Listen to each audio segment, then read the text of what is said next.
Thank you for joining us on the news tonight. Well, the All Progressives Congress has fixed a new date for the screening of its presidential aspirants for the 2023 general elections. The party's National Organizing Secretary, Suleiman Argungu, says the screening of 28 presidential aspirants will now take place on Tuesday, May 24th and Wednesday, May 25th. The party had postponed the screening exercise for the second time after it failed to hold last weekend, but no reason was given. All right, joining us now in the studio is APC presidential aspirant and former Imo State Governor and now Senator Rochas Okorocha. Thank you so much for joining us on News Night. It's a delight to have you here live. Well, first off, it looks like, this back and forth with the APC that seems to be so undecided on the issue of screening. I'm sure you've been anxious, to be screened. What are your thoughts on that and exactly what's responsible for this? Well, I don't think that's a big deal. I think we still have enough time. Our primaries comes up on the 29th, so between now and 29th is enough time to fix it. Yeah, it's not a big deal, actually. Okay. I'm sure it's for some logistic reasons, and maybe the party is really looking at certain issues. And in spite of the fact that the party has had enough time to, really dot the I's and cross the T's. The screening will take place. That's the most important thing. Yeah. Let's talk about a meeting that held at your residence yesterday. Aspirants from the Southeast region, where you also come from. One of the resolutions in that communique was that you would all back an aspirant from the region chosen by the party. Is that as a result of confidence, or do you have guarantee from the party? Well, I think there has been this orchestrated debate as to, or insinuation that the Igbos can come together is the reason why they cannot produce a candidate. And so I decided to, I thought it was, so I invited my colleagues and said, listen, let's come together. And they were wonderful to have obliged me. And then we came together in my house and we talked about it. And it came out so wonderfully well that we all agreed unanimously that it doesn't matter. If the problem is that we're not united, and that's why we're not giving sense of belonging. Now, let's demonstrate, dramatize it to the whole world that we're indeed united, and we're united. And we agreed that, listen, any of us, can lead this country, and whoever the nation chooses, we're fine with that, and all of us shall queue behind the person. Is there a possibility that a consensus would emerge among you Southeast aspirants? I mean, when you bear in mind what Chukwuemeka Nwajuba said, that if the Southwest candidates would step down, and then on the other hand, Orji Kalu says, look, Southeast cannot emerge unless there is a gentleman's agreement. What do you think about this?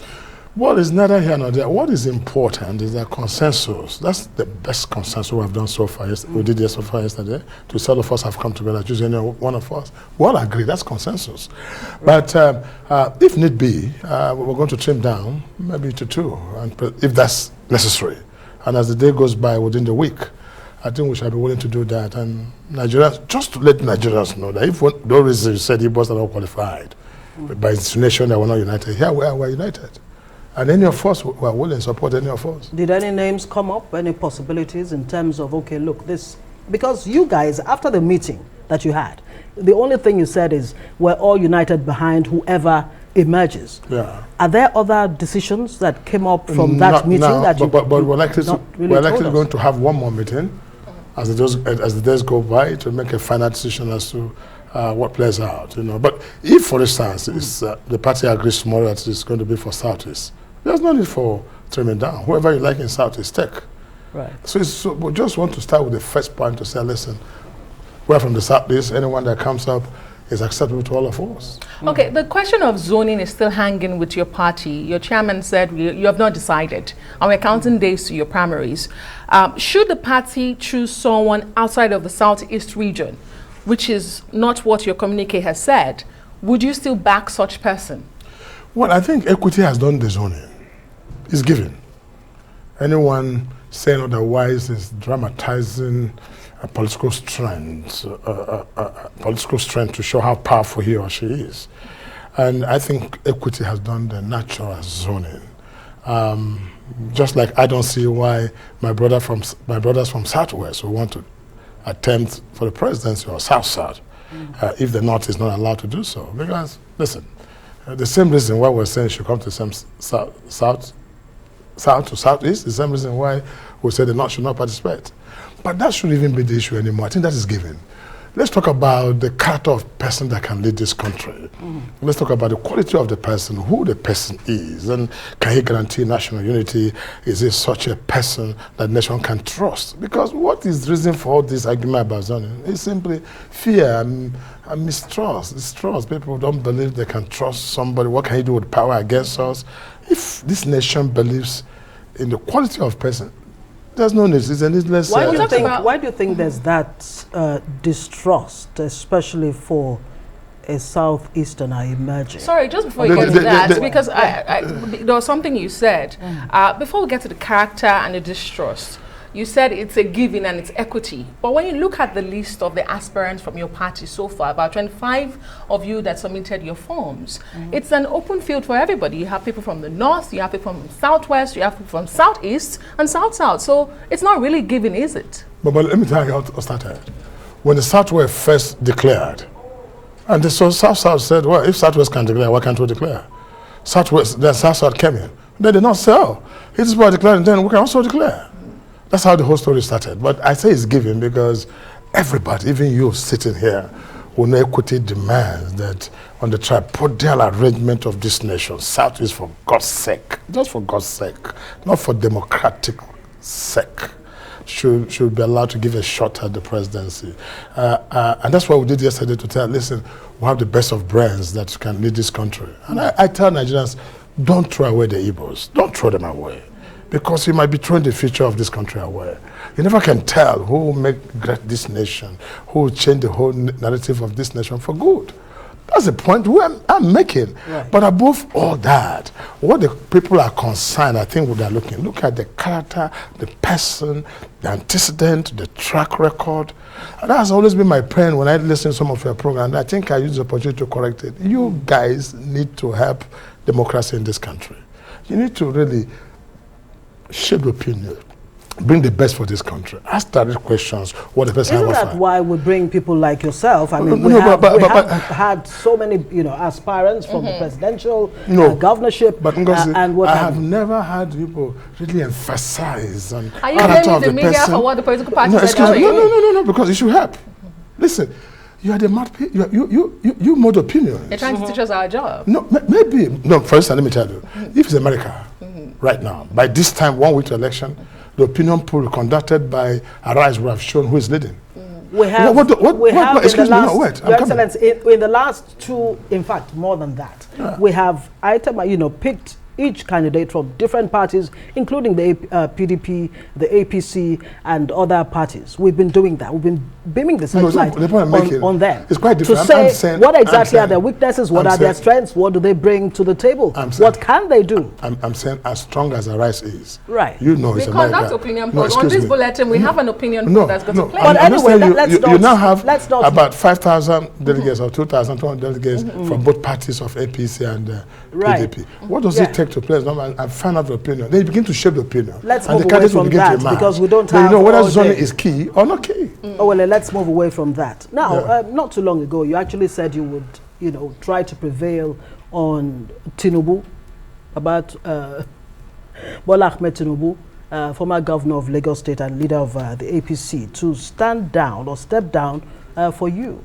Have you made any attempts to reach out to him to step down alongside other Southwest candidates? I think it is. I think it's just natural that everybody should know, and I don't know what is behind the mind of Tinubu. I respect him a lot, right? But I think Tinubu is in this race because he feels that it's a time to compensate him on the basis of his role he played in the formation of APC, which some of us were part of it. So everybody has reason why he's coming out and what gives him the firing power and strength. He believes he has met people, and this is a time that people should allow him to, or make him or something, like a reward system. But more than that, we're talking about the nation called Nigeria. That we'll have to have a nation first before personal and individual sentiments will come and play. Right. Do you so, think, but I've not done that either. But I think maybe as time goes on, before Friday, we're going to meet. Do you think his aspiration is a betrayal of the Southeast? Well, I don't think it is from that point, but the Igbos will feel the same way. Anyone who contests this election at this time, the Igbos will look at this with the second eye and say, listen, wait a minute, do you think there's nobody in Igbo land, or do you think none of us is qualified? Why are you coming out when it's time for the Igbos? Knowing that there was a time this nation stood still for Olufalaye and Obasanjo, just two of you, anyhow, anywhere, produce. So why is it a different case now? That's one thing. But you see, when I talk about this, I feel a bit weak, because I'm not coming to this race because I'm an Igbo man. I'm coming to this case because of my passion and vision for this nation to make it great. Okay, and let me bring back Ngozi's earlier question before I interrupted you. You were talking about opinion, shaping opinions and perceptions, and she had asked you about the perception towards the Igbo. Yeah.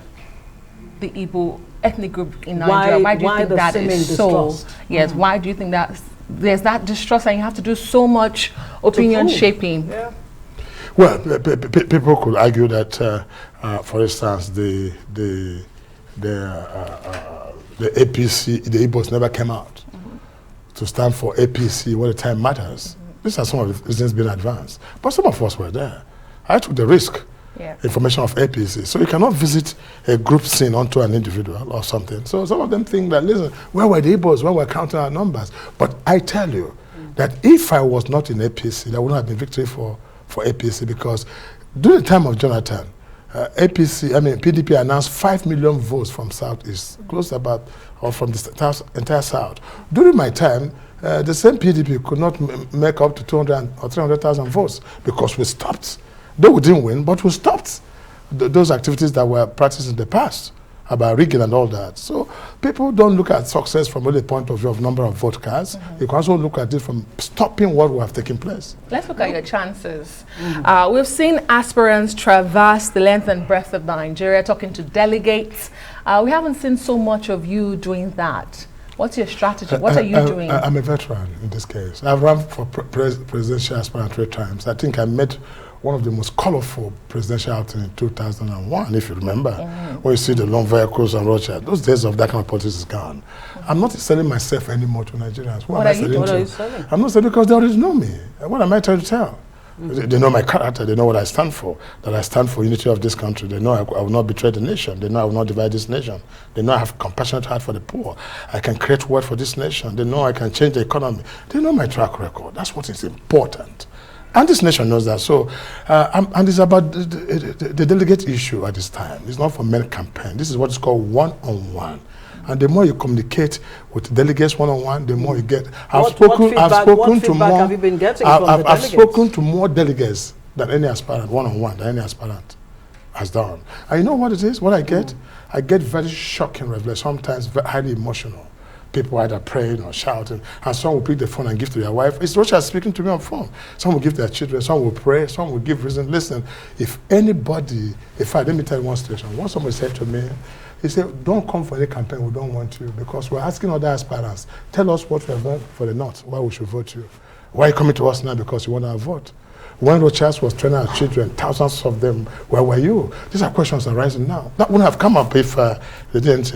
Some people are praying. Somebody even said, listen, I don't want your money. And I'm not giving money. I'm telling them who I have. Were you doing all of that as a lifelong ambition? I mean, quoting what former governor of Lagos, no, let me tell you. Said, that, at the time I ran, his lifelong ambition. At the time I ran in 2022, I lost the election because I was on it. We agreed it was going to the North. I didn't make it. I ran against Yaradua when I came second. I wasn't even allowed to be vice president because I came second to Yaradua. There were 19 people in that contest. That again did not work because they said it was zoning. It was supposed to go to the North. Then I came down to APC at that particular time. I also ran in Lagos. It was also zoning. Remember, Kwankwaso was there, Atiku was there. Our dear president was there also. I was the only Southeast, but I did that to woo the Southeast to believe in the party called APC. So if the APC now, because there are indications that there are chances, very remote chances, that it may go to the North, based on APC's watching of what the PDP is likely to come up with. If the APC goes North, What are you going to do? How will they go north? They will go north and force everybody to step down? No. If they say the worst scenario would be all of us go to a contest, both the northern, the southwest, and the Igbo, and the south and southeast, all of us will go to a contest. But I tell you, unless there's any maneuvering anywhere, I stand to be beaten in this country when it comes to delegate election. And when it comes to the people who are going to vote, unless there's something done from the back door. You sound very confident. No, too confident. Should you not get the ticket of your party, would you go against the pan-sociocultural groups of the region, southern region, that have said no person from the south should play second fiddle, should accept the ticket of a vice president? Would you take the slot of a vice president? Should you not get the ticket of your party for president? It's something I've never thought of. I'm running for president, I'm running for vice president. If I want to run for vice president, I would have run for vice president. I'm running for president. Some say it's better than not getting the very top job. Anybody who goes to ambition with that kind of thing is not a steady character in politics. You go for what you want, and I want to be president, and I'm going for it. Let's talk about very quickly. How easy is it for you to run on the platform of the APC, given the challenges bedeviling the country at this time, especially security, for instance? How is it for you as an aspirant? But election this time is about individual. That's why I said to you, do us a favor and help this nation. Are you separating yourself from your party and this administration? Party is only a vehicle. Party is not individual. Party does not think. Party has no vision. It takes an individual in a party who has a vision or passion. So stop making this. That's why once you win election, you're no longer a president of your party, you're president of the Federal Republic of Nigeria. It's only a vehicle. So anybody can be in PDP or APC and whatever. So party, people are going to vote individuals. So what is the question the question that will occupy people's mind will be, well, talking about unity of this country, who is that Nigerian that all of us can trust? One question. Our economy is not doing the much we expect it to be. Who can really create this world? And like I have 1 point agenda, creation of world. Who can fix this economy in a supersonic speed? That's who. The third one will be, what's the character of that person? Is he a mean guy? Is he is selfish? These are some of the things civilized world assess about leaders. Okay, so let's talk about IPOB, that basket case that just refuses to go away. As a matter of fact, they have criticized you, saying you want to use IPOB to play politics. That's according to Imar Powerful, the spokesman of IPOB. How exactly do you plan to deal with IPOB if you do become president? And not just IPOB, that security Can I define IPOB for you for the first time? Please Maybe nobody has done that. Great. Because I was a governor when IPOB started. And that's a question people should be able to trace the root of what is causing. IPOB is simply a group of young men and young women agitating, asking, calling for attention from what they have had, that they want certain part of this cake of this nation to their place. Then you remember it used to be Mossop before they divided. And that's how what they came for. And they said, no, we want that before this went out of hand because of handling. I was even threatened by IPOB to say they would kill my father and my mother at that time. If you recall, Hajibema was no-go area. Then I had to go and fix the peace. I mean, made the peace there and people returned back. And then some of the boys returned about 47 AK-47, 48 AK-47. Let me tell you, it's all about handling. That's why I preach the gospel. Anywhere anything is not doing well, don't blame the people, blame leadership. What kind of handling, I mean, in specific terms? You have the governor of Anambra State, Charles Soludo, who actually had a face-to-face, a one-on-one with Nnamdi Kanu. Would you be willing to go that far, to have that kind of meeting with him? You see, you think that, like I said, you should experience is key in some cases. You should have asked how I was able to handle it. Exactly. Engagement is number one. First of all, you have to have a mindset that these boys, whether they're stubborn or crazy, they're your children. Start from that point. Then start getting it right. Not that they are terrorists. Not that they are bad people. Just see them as, first of all, a stubborn child that maybe does not think the way you think. If I tell him, say, convince me. If you convince me, then what nice. Or I convince you. That's how it goes. When you start with that engagement, then you try to decentralize power and get the community leaders to become chief security officers of their community. I did that, and it was a miracle. and engage the youth, because who are the IPOB? They come from whom? They live with us there. Okay, let me take you up on two things you've said. You said you plan to do a supersonic speed turnaround of the economy. How do you want to do that exactly, in practical terms? First of all, wealth creation. What does that mean? Easy. Let me come with wealth creation. And that's why you must understand the problem first. You know what problem? What's the problem? What is it? The problem of Nigeria is lack of money. Did you know that New York, as a city, as a state, has 8 million people, and their budget is $100 billion. Nigeria, with 200 million people, has $29 billion. Can you see? So the real Nigerian budget should be $2 trillion. The gap between this $2 trillion and 29 is the Boko Haram, is insurgency, is the poverty. So you need to utilize the resources of the land. Take, for instance, in Imo State. I use land alone because I use land to create wealth. And what do? Simply put roads somewhere and create investors and see land as well set aside for provision for the wealth. As time I came to Imo State, land was 500,000. When I left, it became 100 million, the same plot of land. You can ask anybody. Land you know what? All right. You know, appreciates within 4 years, over 30 years. So wealth creation, you see, you have to engage the productive sector of the economy. But that has a lot to do with our education. Our education is completely faulty, for crying out loud. Education is not a lot towards wealth creation in our nation. So we have to change all that. But can you achieve all of that without knowing the exact numbers of Nigerians? No data? Till date, Nigeria does not have adequate data. Those data are theoretical fabrication. Does not solve. Stop this year of this data. It doesn't make sense. Are you saying you don't need data to know where to fix the economy, where to put schools, where to put Let me tell you, hospitals? If there's $2 trillion here in this country, you won't hear any problem. Bring the money first. So you treat symptoms.